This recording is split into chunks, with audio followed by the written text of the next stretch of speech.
हमारी रीने हमें बताती है, हमें पता चला कि मॉन्स्टर्स वो असल में मॉस्किटोज ही हैं जो कि बीमारी फैला रही हैं। और उसी वजह से हमने एक्सपेरिमेंट करना शुरू किया कि आखिर उनको फैलने से कैसे रोका जाए। और कार्सियों तो मुसलसल मुझे नए सैंपल्स ला के दे जा रहा है और मैं उस पर एक्सपेरिमेंट्स कर रही हूँ सेफली। और इसके अलावा कार्सियों ने मुझ पे 3 लेयर वाली मैजिक शील्ड भी बनाई हुई है।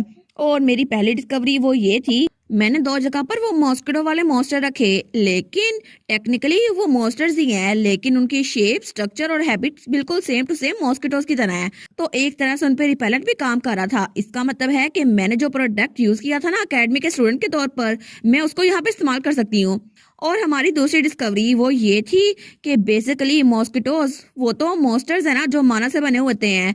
तो इस वजह से हमें एक इंटरेस्टिंग रिजल्ट पता चला और तब उन पे स्प्रे करती है तो वो मॉस्किटोज सारे के सारे मर जाते हैं। वो सोचती है ये तो हमारा रिलैक्सेंट था ना जो कि मैंने कार्सियोन के लिए बनाया था ताकि उसका माना ओवरफ्लो ना हो, लेकिन इसका काम उन मॉस्किटोज पे भी हो रहा है। और सब लोगों में तो ये भी खबर फैल चुकी थी कि ये हाई एंड फैटीग रिलीफ पोशन है, लेकिन मैं उम्मीद कर रही थी कि ये मॉन्स्टर पे काम करे क्योंकि वो माना से बने हुए हैं ना, और ये काम कर भी गया। और उनके लिए बिल्कुल किसी पेस्टिसाइड का काम कर रहा था। तो तब ये सारी की सारी खबर वो अपने प्रोफेसर जॉर्ज को बता रही थी। वो कहती है मैंने हाथ से कह दिया है कि प्रोडक्शन दोनों चीजों की बढ़ा दे, मॉन्स्टेरा को रोकने के लिए ये बहुत ज्यादा यूजफुल होने वाला है। और वैसे भी मैंने कार्सियों से कह के कुन को भी बता दिया है। और अब उस एम्पायर में भी ये सब कुछ होगा जिसकी वजह से ये मॉस्किटोज ये और नहीं बढ़ेंगे। तो प्रोफेसर कहता है तुमने बहुत अच्छा काम किया रीने, तुम तो अपने होमवर्क के तौर पे भी हमेशा प्रैक्टिकल रिजल्ट लेकर आया करती थी। टू बी ऑनेस्ट मैं बहुत डिसअपॉइंटिंग हूँ कि तुम कुछ अजीम क्यों नहीं कर रही, लेकिन तुम यहाँ पर अकेली हो। फिर भी सच में तुम तो हर एक चीज पे बहुत ज्यादा फोकस कर रही हो, और सिर्फ तुम्हारी वजह से, तुम्हारी पॉपुलैरिटी और मास प्रोडक्शन की वजह से ये सब कुछ इतनी जल्दी हो पाया है। मैं एडमिट करता हूँ कि मैं तो हार चुका हूँ। वो कहती है ये सब कुछ मैं जीतने के लिए थोड़ी ना कर रही थी। लेकिन उसका प्रोफेसर कहता है रीने तुम ठीक रहोगी, वैसे भी तुमने ये मॉस्किटो रिपेलेंट ये अपने होमवर्क असाइनमेंट के तौर पर सबमिट किया था। एक बार ये माना रिपेलेंट ये बाहर आ गया ना तो सबको पता चल जाएगा कि इसका इन्वेंटर कौन है। वो कहती है ऐसा तो नहीं है मेरे पास कोई चॉइस है, यहाँ पर बहुत सारे लोग की जिंदगी वो खतरे में है। और उसके अलावा आखिर जरा क्या ही हो जाएगा। लेकिन कुछ दिनों बाद ये खबर न्यूज़पेपर में छप गई थी कि आखिर अब सेंथस एम्पायर का सेवियर है कौन। एक ऐसा इंसान जिसने इस पेंडेमिक को रोकने में बहुत ज्यादा हेल्प की है, लेकिन वो एक ऐसी हर्बलिस्ट है जिसने मॉन्स्टेरा को डिस्कवर किया और उसको प्रिवेंट करने के तरीके भी बताए। और रीने वो तो एलिना एकेडमी की एक स्टूडेंट है जो कि हर्बलिज्म पढ़ रही थी, और वो तो बिल्कुल किसी सेंट की तरह है जो कि पूरी नेशन को बचाई जा रही है। तो तब आगे लिखा हुआ था दोनों नेशंस को इस इलनेस से बचाने के बावजूद भी उसने कोई पब्लिक स्टेटमेंट नहीं दी। तो रीने न्यूज़पेपर पढ़ रही थी। वो सोचती है ये क्या बकवास है, वो तो न्यूज़पेपर फाड़ देती है। वो सोचती है कम ऑन, आखिर ये सेंट कौन है, मुझे सेंट कौन बना रहा है। लेकिन उसका प्रोफेसर कहता है मुझे पता था ऐसे कुछ होगा, और वैसे भी मेरी स्टूडेंट तो एक सेंट है ना, तो ये डिसीज ये भी खत्म हो जाएगी। अब मेरी डिसीज भी तुम क्योर कर दोगी है ना। वो कहती है सर, वो सोचती है सच में मैंने इसकी काज को पता कर लिया है, लेकिन अभी तक मैं सर को क्योर नहीं कर पाई और मुझे मुझे तो फोकस करना पड़ेगा। लेकिन जब से प्रोफेसर जॉर्ज ने अपने आप को ग्राउंड चेरिस के जरिए ट्रीट करना छोड़ा है ना, तब से उनकी सिम्टम्स बहुत ज्यादा बुरी हो गई हैं। क्या सच में ये ठीक रहेगा। तो तब प्रोफेसर कहता है रीने तुम तो बहुत ज्यादा नर्वस लग रही हो। वो कहती है सर, वो कहता है तुम यही सोच रही हो ना कि आखिर वो रीजन तुम्हें पता है या फिर नहीं, क्योंकि तुम्हारे पेरेंट्स वो भी ग्राउंड चेरी यूज करने के बावजूद मर चुके थे। क्या मैं सच कह रहा हूँ। वो कहती है जी ये सच तो है। वो कहता है रीने तुम्हें अगर हेल्प करनी है ना तो एक हर्बलिस्ट के तौर पर करो, और तुम्हें एम्पैथी और गिल्ट के सेंस में नहीं जीना चाहिए। वो कहती है क्या। तो वो कहता है मैं तुम्हें ये नहीं बता रहा कि तुम बिल्कुल कोल्ड हो जाओ, मेरा कहने का मतलब है कि तुम जरा सोचो कि उस वक्त ऐसा क्या था जिसकी वजह से तुम्हारे पेरेंट्स वो बच नहीं सके।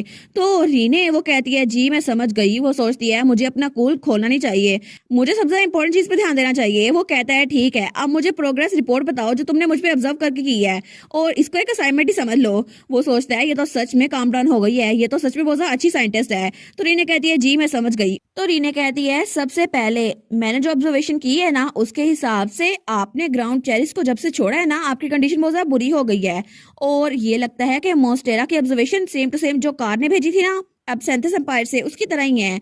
लेकिन मैंने बहुत सारी चीजें ट्राई की हैं, बाकी हर्ब्स भी ट्राई किए हैं, लेकिन कोई भी काम नहीं कर रहा, और मुझे अभी तक कंफर्म नहीं हो रहा कि बाकी चीजें काम क्यों नहीं कर रही। तो प्रोफेसर कहता है आखिर ग्राउंड चेरीज में से कौन सा कंपोनेंट है जिसकी वजह से पेशेंट शुरू में इंप्रूव होता है और बाद में मर जाता है, और तुम श्योर हो तो फिर बताओ। वो कहती है मैंने सब कुछ एनालाइज कर लिया, लेकिन जो कंपोनेंट्स कार्सियोन ने रेप्लिकेट के जरिए यूज किए हैं ना उसके हिसाब से इसका ह्यूमन बॉडी पे कोई इफेक्ट नहीं होता। लेकिन आखिर में कुछ भी नहीं बदला। वो सोचती है पता नहीं, मुझे नहीं पता मेरे पेरेंट्स उनकी जान क्यों गई थी। तो प्रोफेसर कहता है रीने, क्या तुम्हें सच में लगता है कि ये कोई सिंपल फेलियर है? वो कहती है क्या मतलब? तो प्रोफेसर जॉर्ज कहता है एक रिसर्चर के तौर पर जरा केयरफुली सोचो कि जो रिजल्ट्स तुम्हें शो कर रहे हैं ना उसके बारे में, और मुझे लगता है कि तुम्हें आंसर पहले का पता है, बस तुम इसको एक्सेप्ट करने से डर रही हो। वो कहती है क्या? वो कहती है नहीं, मुझे ग्राउंड चेरीज में ऐसा कोई भी कंपोनेंट नहीं मिल रहा जिसको जिसको जहर मान लिया जाए। लेकिन आखिर क्या वजह हो सकती है? मैं एडमिट करती हूँ कि वो पॉइजनस नहीं है, लेकिन फिर क्यों, मेरे पेरेंट्स क्यों गुजर गए? तो प्रोफेसर कहता है तुम पहले से जानती हो है ना, तुम्हें उसमें कोई भी टॉक्सिक प्रॉपर्टीज नहीं मिली, तो इसका मतलब है कि तुम्हारे पेरेंट्स की डेथ के पीछे कोई और रीजन थी, ग्राउंड चेरीज नहीं थे, है ना? वैसे भी फेलियर वो तो सिर्फ प्रोसेस का पार्ट है, और तुम्हें पता है ना कि आखिर में सक्सेस तुम्हें ही मिलेगी। और वैसे भी मुझे तुम्हारे टैलेंट पे भरोसा है, तो तुम्हें अपने आप पे यकीन रखना होगा रीने। तुम जो फैसला करोगी मैं उसी पे डिपेंड करूंगा। वो कहती है ठीक है, आई एम सॉरी, मैं अपना हेड बिल्कुल स्ट्रेट रखूंगी, ठीक है? वो कहता है ठीक है, तो अपना काम जल्दी से कर लो। लेकिन वो कहती है प्रोफेसर आपने ग्राउंड चेरीज को क्यों यूज किया था? मैंने तो सुना था कि ये बैड लक लगते हैं। वो कहता है ये तो फेरी टेल है ना, लेकिन मैं स्कॉलर हूँ, स्कॉलर तुम्हें बता रहा हूँ, और वैसे भी मैंने उसको इसलिए चूज किया था क्योंकि ये तो इन्फेक्शन और एडिमा के लिए बहुत ज्यादा इफेक्टिव होते हैं, और इसके अलावा लैब में पड़े हुए थे ना, इसलिए मैंने यूज कर लिया। वो कहती है अच्छा, लेकिन तब प्रोफेसर कहता है सच में हमारे पास इसके लिए टाइम है? वो कहती है क्या? वो कहता है जल्दी जाओ और ग्राउंड चेरीज लेकर आओ, अब तुम्हें पता है ना कि ये पॉइजनस नहीं है, तो जल्दी जाके उनको लेके आओ, मुझे ट्रीट करो। वो कहती है जी प्रोफेसर। और तब थोड़ी देर बाद हमारी रीने वो आईने के सामने खड़ी थी और अपने दांत चेक कर रही थी। वो सोचती है अच्छा, तो यहाँ पे थोड़ा सा खून था, लेकिन मैंने जब सुबह ब्रश किया ना तब भी थोड़ा सा खून निकला था, लेकिन मुझे लगता है मुझे अपने दांतों के लिए भी कोई इंग्रेडिएंट लेके आना पड़ेगा। और वो सोचती है अब मैं बाहर जा ही रही हूँ तो ये इंग्रेडिएंट भी लेती आऊंगी, क्योंकि ये मेरी सेफ्टी के लिए बहुत ज्यादा इंपॉर्टेंट है। तो तब उसके साथ ही डोबी था। वो कहती है ऑलराइट डोबी, हमें ग्राउंड चेरीज के हिसाब से एक नया फार्मूला बनाना पड़ेगा, ठीक है? और इसके अलावा मैं कार्सियोन के भेजे हुए मेडिकल रिकॉर्ड भी चेक करूंगी जो वो एब्सेंथस लेके आया है। और तब वो पीछे देखती है, पीछे कार्सियोन नहीं था। वो सोचती है कार्सियोन फिर से मॉस्किटोज को पकड़ने के लिए गया हुआ है, लगता है मैं उसको बहुत ज्यादा काम दे रही हूँ। लेकिन तब वो सोचती है मैं तो सच में बहुत ज्यादा मिस कर रही हूँ। तो तब वो कहती है डोबी चलो आज हम चलते हैं, आज कार्सियोन नहीं है ना, तो आज तुम मेरी बॉडीगार्ड बनना, ठीक है? तो डोबी वो कहता है वो, तो तब उसके सिर पे रखती है। वो कहती है देखा तुम्हें पता चल गया ना तुम्हारा बॉस कौन है, अब तुम कार्सियोन को भी अपना बॉस मानते हो। तो डोबी बेचारा वो तो ब्लश करने लग गया था। वो कहती है ठीक है मैं तुम्हें तंग नहीं करूंगी। और तब थोड़ी देर बाद वो जंगल में से गुजर रही थी। वो सोचती है मुझे यहाँ से अच्छे से हब्स मिल जाएंगे और ग्राउंड चेरीज भी यहाँ से मिल जाएगी, इसके अलावा शॉपिंग डिस्ट्रिक्ट यहाँ से 30 मिनट के फासले पर है। लेकिन तब डोबी आगे जा रहा था। वो सोचती है मुझे तो कार्सियोन के साथ वॉक करना बहुत ज्यादा पसंद है, पता नहीं इस टाइम तक वो फ्री हुआ होगा या फिर नहीं, लेकिन जब मैं वापस जाऊंगी ना तो कार्सियोन के आते ही मैं थोड़ा एक्सक्यूज बनाऊंगी ताकि हम दोनों बाहर जा सकें। लेकिन शायद उसको रियलाइज हो जाएगा कि मैं क्या करने की कोशिश कर रही हूँ, तो तब वो हंसती है। लेकिन तभी रीने को अपने इर्द गिर्द कुछ स्मेल महसूस होती है जो कि स्वीट स्मेल थी। वो सोचती है क्या ये स्वीट स्मेल, लेकिन तभी वो अपने हाथों की तरफ देखती है। वो सोचती है मुझे तो चक्कर आ रहे हैं, और तब वो स्मेल बहुत ज्यादा स्ट्रॉन्ग थी। और जब डोबी पीछे देखती है ना तो रीने बेचारी वो तो नीचे गिर चुकी थी। और तब काफी ज्यादा देर बाद रीने उसकी आंख खुलती है। वो सोचती है क्या मैं कहाँ पर हूँ? तो कार्सियोन उसके पास था। वो कहता है रीने तुम फाइनली उठ ही गई। तो वो कहती है कार क्या ये तुम हो? तो कार्सियोन वो कहता है हाँ बिल्कुल रीने ये मैं ही हूँ, अब तुम बिल्कुल सेफ हो। लेकिन रीने उसको थोड़ा सा अजीब महसूस हो रहा था। वो सोचती है नहीं ये कार्सियोन तो बिल्कुल नहीं हो सकता, कार्सियोन कभी भी मुझसे ऐसे बात नहीं करता, और जब भी कार्सियोन मुझसे बात करता है ना वो मेरा नाम ऐसे लेता है जैसे उसको मैं बहुत ज्यादा पसंद हूँ, और हमेशा उसकी नजरें मेरी तरफ होती हैं और वो बहुत ज्यादा कॉशियस रहता है। ये तो सेम टू सेम कार्सियोन का फेस और वॉइस कॉपी किए हुए है, लेकिन वो कभी भी कार्सियोन का दिल कॉपी नहीं कर सकता। तो तब वो उठ के बैठ जाती है। तो वो जो कोई भी था वो रीने के बालों की लिड पकड़ता है। वो कहता है मैं तो तुम्हें देख रहा था जब तुम बेहोश होने वाली थी, लेकिन क्या तुम ठीक हो? कहीं तुम्हें कहीं चोट तो नहीं लगी? तो हमारी हिरन वो कहती है मुझे लगता है रिसर्च करते करते मैं बहुत ज्यादा मेहनत कर रही थी, मुझे बहुत ज्यादा अजीब लग रहा है कार्सियोन, और सब लोगों में से तुम तो ये बात जानते हो है ना? तो वो कहता है ऑफ कोर्स नेचुरली मुझे ये बात पता है, और मैं तो तुमसे एक सेकंड के लिए भी दूर नहीं रह सकता, और अपनी उस सिली रिसर्च को छोड़ दो और मेरे साथ रहो। तो हमारी हीरोइन सोचती है मेरी सिली रिसर्च? कार्सियोन कभी भी ऐसा नहीं कहता। वो कहती है डोबी कहाँ पर है? वो थोड़ी देर पहले मेरे साथ था। तो कार्सियोन कहता है अच्छा वो मॉन्स्टर वो तो बहुत ज्यादा भौंक रहा था तो मैंने उसको दूर भेज दिया। वो कहती है क्या मतलब दूर भेज दिया, कहाँ है वो? तो वो कहता है वो तो बाहर है, और बाहर से डोबी के घुर्राने की आवाज आ रही थी। लेकिन तभी वो कहता है क्या तुम्हें मुझ पर ट्रस्ट नहीं है रीने? लेकिन रीने वो कहती है ऑफ कोर्स मुझे अपने पार्टनर पे ट्रस्ट है। लेकिन तब वो कहता है रीने क्या तुम्हें कहीं अनवेल लग रहा है, तुम्हारे हाथ ये तो कांप रहे हैं। तो रीने बेचारी उसको पता चल गया था कि ये कार्सियोन नहीं है, लेकिन वो उसके सामने शो नहीं करती। और तब वो कहती है मैं बस थोड़ी सी सरप्राइज हो गई थी, मैं पहले कभी भी रोड पे बेहोश नहीं हुई ना इसीलिए, और मुझे रियलाइज नहीं हुआ कि आखिर मैं कितना ज्यादा मेहनत कर रही हूँ, मुझे तुम्हें पहले सब कुछ बता देना चाहिए था। तो तब वो कहता है तो तुम कह रही हो कि तुम्हें तुम्हें मुझे बता देना चाहिए था और मैं हमेशा तुम्हारे साथ रहता। तो तब उसके पास होते हुए कहता है हाँ बिल्कुल एग्जैक्टली मुझे यही चाहिए था, मैं हमेशा से तुम्हारे साथ रहना चाहता था, मैं कभी भी तुम्हें अकेला नहीं छोड़ूंगा। लेकिन तब वो अपने बाजू फैलाते हुए कहता है मुझे गले लगाओ रीने, मैं भी तुम्हें गले लगाना चाहता हूँ, इस तरह हम लोग हमेशा इकट्ठे रहेंगे, तुम कभी मुझसे दूर नहीं जाओगी।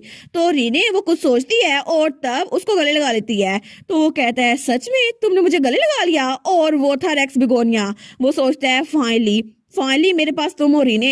लेकिन तब हमारी रीने कहती है कार्सियोन, वो कहता है हाँ रीने। वो कहती है मुझे याद है कि एक बार मैंने अपने पॉइजन डार्ट्स बाल में निकालने की कोशिश की थी, लेकिन इमरजेंसी में उनको इस्तेमाल करना बहुत ज्यादा मुश्किल था, और वैसे भी मैंने वो पॉइजन डार्ट्स अपने पाँव के साथ छुपाए हुए थे अपनी लेग पर, लेकिन जैसे अभी का टाइम है ना तो उनको इस्तेमाल करना थोड़ा मुश्किल होगा, और मैंने जरूर उनको गुम कर दिया होगा जब मैं बेहोश हुई थी।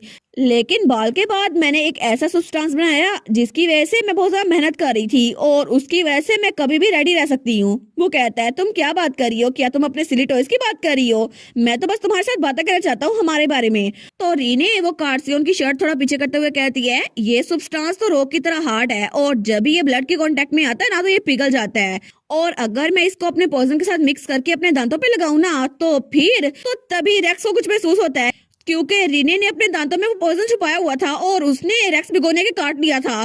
तो तभी वो अपने दांत पीछे करती है और वो पॉइजन रेक्स के ब्लड में जा चुका था। तो तभी वो अपना मुंह साफ करते हुए कहती है मुझे अब किसी चीज की फिक्र नहीं है कि कोई मेरे बेहोश होते हुए इसको चुरा ना ले, क्योंकि ये मेरे दांतों में है। और तुम्हें क्या लगता है जो भी कभी भी कार्सियोन पे दोबारा नहीं चिल्लाया? तो तभी वो कांप रहा था। तो रीने कहती है और थैंक यू सो मच कि अपना ये अगली फेस मुझे छुपाने के लिए मेरे पास आने से पहले। और तभी उसका सही वाला फेस आता है और तब वो नीचे गिर गया था। वो कहती है रेक्स, और थोड़ी देर बाद वहां पे वो जादू बिल्कुल खत्म हो गया था। तो हमारी वो सोचती है ऑल राइट मैं डेंजर से बाहर तो आ गई, लेकिन आखिर मैं हूँ कहाँ पर? तो अभी वहाँ पर डोबी उसके पास भागता हुआ आता है। वो कहती है डोबी तुम सेफ हो? तो डोबी बड़ा खुश था, वो कहती है थैंक गॉड। लेकिन तभी दोनों घूर के उसको देखते हैं रेक्स को, तो तब डोबी उसको देख घुराता है। तो तब रीने कहती है इट्स ओके डोबी, अब फर्क नहीं पड़ता कि आखिर उसने क्या छुपाया हुआ है, लेकिन अब वो दोबारा इससे उठ नहीं पाएगा क्योंकि ये जहर बहुत ज्यादा काम का है। लेकिन वो सोचती है मे भी मुझे डोबी के जरिए इसके सारे के सारे बाल ये उतरवा देना चाहिए, या फिर मैं इसका कुछ और ही बुरा करूं। लेकिन तभी वो सोचती है फाइनली ये सब कुछ मैंने खुद खत्म कर दिया, ये सब कुछ अपनी इस नाइटमेयर को मैंने अपने हाथों से खत्म किया। और तब वो थोड़ी पुरसुकून हो गई थी। लेकिन तब वो सोचती है रेक्स मेरे बहुत ज्यादा करीब था और इसीलिए मैं कार्सियोन को नहीं बुला सकती थी, और टू बी ऑनेस्ट मैं इसको अपने हाथों से खत्म करना चाहती थी। और उसके बाद मैंने कार्सियोन को कंपेनियन मार्क के जरिए बुलाया और उसको सब कुछ एक्सप्लेन कर दिया। लेकिन तभी कार्सियोन उसको गले लगाता है। वो कहती है उसने वो सब कुछ किया जो मैंने उसको करने के लिए कहा था, और मैंने तो उसको रेक्स को बचाने के लिए एंटीडोट लाने के लिए भी कहा था, वो भी ले आया। तो तब कार्सियोन कहता है रीने प्लीज मुझे ये ना कहना कि तुमने उसको माफ कर दिया है, मुझे पता है ये तुम्हारी चॉइस है, लेकिन तो रीने कहती है बिल्कुल नहीं, मैं कभी भी उसको माफ नहीं करूंगी, और उसने मेरी जिंदगी जो खराब की थी, लेकिन उसने अपनी फैमिली को भी मार दिया। तुम्हें लगता है कि मैं ऐसे इंसान को माफ कर सकती हूँ? मैं कभी भी ऐसे इंसान को माफ नहीं करूंगी, मैं बस उसको आसान मौत से रोक रही हूँ, और वैसे भी मुझे नहीं पता कि आखिर क्या करना है, और अगर हमने इसको जेल में कैद करवा दिया तो इसके प्रोटेक्टर्स को प्रोटेक्ट करेंगे, लेकिन अगर इस दौरान बाकी लोग भी हर्ट हो गए तो कार्सन उसको देखते हैं। वो कहता है रीने मैं हूँ तुम्हारा जवाब, इसको मेरे हवाले कर दो। वो कहती है क्या? तो कार्सन उसके सामने झुकता है। वो कहता है प्लीज रीने ये मुझे करने दो, मैं ये कर सकता हूँ, प्लीज मुझे अलाउ करो कि मैं उसको हर वो पेन दूं जो तुमने बर्दाश्त की है, और मैं उसको हर एक पेन दूंगा जो पूरी दुनिया में एग्जिस्ट करती है। तो प्लीज इसे मुझे करने दो रीने, क्योंकि मैं सच में ये कर सकता हूँ, और मैं उसको इतनी तकलीफ दे सकता हूँ जितनी वो बर्दाश्त कर भी नहीं पाएगा। मैं तुम्हारे लिए ये सब कुछ करूंगा रीने, बस मुझे परमिशन दो। और तब उसके हैंड पे किस करता है। तो रीने वो सोचती है कार्सियोन सच में मैं इसकी अफेक्शन देख सकती हूँ, और मुझे कोई आइडिया नहीं था कि अगर कोई मुझसे मेरे दुश्मन को टॉर्चर करने का कहेगा तो इतना रोमांटिक होगा। लेकिन सच में कार्सियोन के मुंह से ये अल्फाज सुनकर मुझे बहुत अच्छा लग रहा है, और ये तो किसी कन्फेशन से भी ज्यादा है, क्योंकि मैं जानती हूँ कार्सियोन मेरे लिए कुछ भी कर देगा। तो तब वो स्माइल करती है। वो कहती है ठीक है कार्सियोन, तुम तुम ये कर सकते हो। तो रीने वो सोचती है मैंने कहीं पढ़ा था अगर आपको किसी से रिवेंज लेना है ना तो इसके लिए आपको 2 कब्रें तैयार करनी पड़ेंगी। लेकिन तब वो कार्सियन को गले लगाती है। वो सोचती है अभी मुझे ये कब्रें तैयार करने की कोई जरूरत नहीं है क्योंकि मेरे पास कार्सियोन है। तो रीने सोचती है कार्सियोन तो बिल्कुल मेरे लिए किसी रिपर की तरह है जो कि मुझे मेरी ग्रेव से बाहर निकाल कर मेरी जिंदगी लौटाने के लिए आया है और ये तो सच में मेरे लिए बहुत ज्यादा अच्छा है। और तब उसको किस करती है, वो कहती है थैंक यू सो मच कार्सियोन मेरी जिंदगी में आने के लिए। और वो तो बहुत ज्यादा खुश थी। लेकिन उसके बाद हमें अगले सुबह का सीन दिखा रहता है। तो तभी रीने उसकी आंख खुलती है। तो तब वो बेड पर अपना हाथ आगे करती है। वो सोचती है क्या कार्सियोन यहाँ पर नहीं है। वो सोचती है कार्सियोन पूरी रात तो मेरे साथ था लेकिन अभी कहाँ पर गया। और तभी उसे रहता है जब कार्सियोन ने कहा था इसको मुझ पे छोड़ दो रीने, उसको टॉर्चर करना मेरा काम है, उसको दुनिया की सारी तकलीफ मैं दूंगा। तो वो सोचती है ठीक है मुझे उसके बारे में सोचने की कोई जरूरत नहीं है, वो नाइटमेयर वो खत्म हो चुका है, अब दोबारा कभी भी मैं उसका जिक्र नहीं करूंगी। लेकिन तभी दरवाजे पे दस्तक होती है। कोई मेड कहती है मिस रीने ये अर्जेंट है, क्या मैं अंदर आ सकती हूँ। वो कहती है हाँ क्या हुआ। तो मेड कहती है हमारे गेस्ट मिस्टर जॉर्ज आपके प्रोफेसर वो अपनी आंखें नहीं खोल रहे। तो रीने कहती है क्या, वो तो बहुत पैनिक हो गई थी। तो जल्दी से वो भाग के वहां जाती है। वो कहती है विंडोज खोलो जल्दी करो, उनको मेडिसिन दो और इसके अलावा मुझे हॉट वाटर ला के दो और उनके हैंड्स और फीट वार्म रखने हैं, जल्दी करो सारी चीजें लेकर आओ। और तब वो तो बहुत ज्यादा पैनिक कर रही थी। वो सोचती है मुझे प्रोफेसर की जान बचानी होगी, प्लीज प्रोफेसर प्लीज आपको थोड़ी हिम्मत करनी होगी। और तब वो बोतल खोलती है। वो सोचती है प्लीज मेरा ये क्योर प्लीज काम कर जाए, ग्राउंड चेरीज प्लीज ये काम कर जाए। और तब थोड़ी देर बाद हमें वो मेंशन दिखा रहता है। तो तभी वहां पे कार्सियोन टेलीपोर्ट होके आता है और उसने अब सेंथस एम्पायर के कपड़े पहने हुए थे। लेकिन तभी वो कहता है ओहो ये तो रह गया और उसके हाथ पे खून लगा हुआ था। वो सोचता है मेरे हाथ पे ब्लड लगा हुआ है, रीने को ये पसंद नहीं है। ठीक है तो रीने के पास जाने से पहले मैं इसको साफ कर लेता हूँ। तो तभी वो प्योरिफिकेशन यूज करता है और वो साफ हो भी गया था। वो सोचता है रीने वो तो कल रात जल्दी सो गई थी लेकिन अभी भी वो सो रही होगी है ना, तो मैं उसके पास जाऊंगा और मैं उसको गुड मॉर्निंग कहूंगा, कितना अच्छा लगेगा ना। वो तो बड़ा खुश हो रहा था। लेकिन तभी उसको रीने वहीं बैठी नजर आ जाती है। वो सोचता है क्या रीने यहाँ पर है। लेकिन तब रीने वो एक बेंच पे बैठी हुई थी और बहुत उदास लग रही थी और डोबी भी उसके पास था। वो कहता है रीने क्या तुम उठ गई, लेकिन तुम अकेली क्यों बैठी हुई हो। तो रीने उसकी तरफ देखती है। वो कहता है रीने क्या हुआ तुम्हें। तो वो जल्दी से उसके पास भाग के जाता है, उसको गले लगा लेता है। वो कहता है तुम ठीक तो हो ना। तो रीने कहती है प्रोफेसर जॉर्ज आज सुबह वो कोलैप्स हो गए थे, ऐसा लगता है वो अपनी लिमिट तक पहुंच गए हैं, लेकिन फिर भी मुझे लगा था मैं उनको बचा नहीं पाऊंगी, लेकिन मेरा क्योर वो काम कर गया। तो तब कार्सन कहता है मुझे यकीन था वो काम कर जाएगा। वो कहती है लेकिन मैं इस वक्त बहुत ज्यादा डिसओरिएंटेड लग रही हूँ। वो कहता है रीने। तो वो सोचता है इसके शोल्डर्स और हैंड वो तो कांप रहे हैं, पता नहीं क्या हुआ इसको। तो तब उसको और जोर से गले लगा लेता है। वो कहता है रीने मुझे बताओ मैं सुन रहा हूँ। तो तब उसने उसको गले लगाया हुआ था। तो रीने वो सोचती है थोड़ी देर पहले मैंने प्रोफेसर जॉर्ज पे अपना ट्रीटमेंट किया और उसकी वजह से उनकी हालत थोड़ी सी अच्छी हो गई और मुझे लगा था कि ग्राउंड चेरी वो काम नहीं करेंगी, लेकिन वो काम कर गई और उनकी हालत बहुत ज्यादा इंप्रूव कर रही है। लेकिन तब अपना सर पकड़े हुए बैठी हुई थी। वो सोचती है इसके लिए मुझे सबसे पहले एक टॉनिक ऐड करना होगा और उनकी सिम्टम्स इंप्रूव हो रही है, लेकिन मुझे कार्सन से कहकर हीलिंग मैजिक भी यूज करवाना होगा। नहीं नहीं नहीं इस वक्त तो बहुत ज्यादा क्रिटिकल कंडीशन में है, मुझे अपना गार्ड डाउन नहीं करना होगा, सबसे पहले मुझे मेडिसिन को चेक करना है और इसके अलावा मुझे उनकी बॉडी पे बर्डन नहीं डाला, तो इसके लिए मेरे पास पहली वाली चीजें भी पड़ी हुई हैं और कुछ लिक्विड मेडिसिन भी। अरे हाँ वो तो उस बॉक्स में है ना जिसके साथ। लेकिन तभी वो सोचती है 1 मिनट। तो तब तो रीने बहुत ज्यादा शॉक हो गई थी। वो सोचती है अभी मैं इस बारे में सोच रही हूँ तो वो कलर वो टेक्सचर और जिस तरह वो मूवमेंट कर रहा था ये तो सेम टू सेम मेरा नया क्योर उस वाले की तरह नहीं है जो कि मुझे दिया था, लेकिन वो तो मुझे इससे बहुत अरसे पहले रिसीव हुआ था। तो तभी मेड कहती है मिस रीने मुझे लगता है आपको ब्रेक ले लेना चाहिए।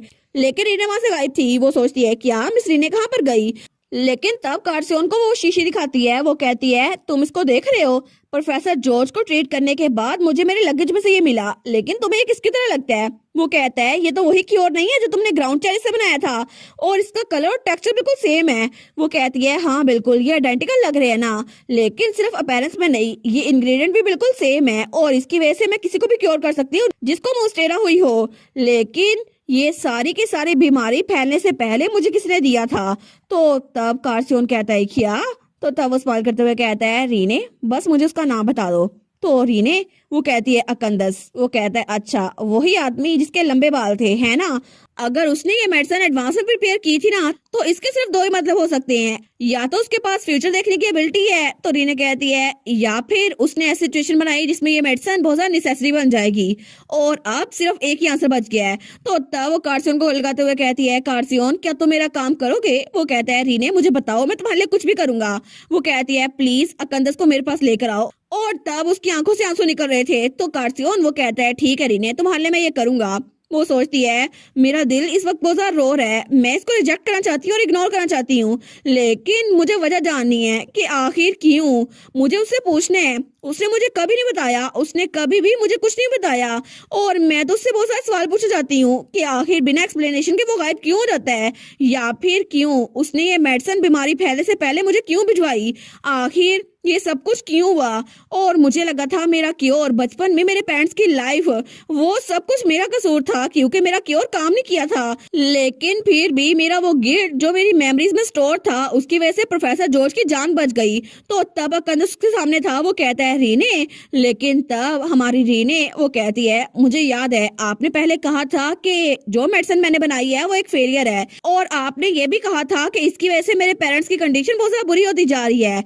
मुझे आपकी बात में बिल्कुल यकीन था, पूरा यकीन था। वो कहता है रीने ये मेडिसिन तो तुम्हारे हाथ में है, तुम्हें मेरी एडवाइस याद थी ना कि तुम्हें सिर्फ अपने लिए यूज करनी है। वेल डन रीने, तुमने अपने लिए यूज की है। और वैसे भी मैं कंट्रोल नहीं कर सकता कि मॉस्किटो किसको बाइट करे। तुम्हें पता है मैं तुम्हारे लिए कितना फिक्रमंद था, लेकिन तुम्हें पता भी है मैं कितना फिक्रमंद था कि तुम अपने अलावा किसी और पे ये यूज ना कर लो, या फिर इसको टाइम आने पे भूल जाओ।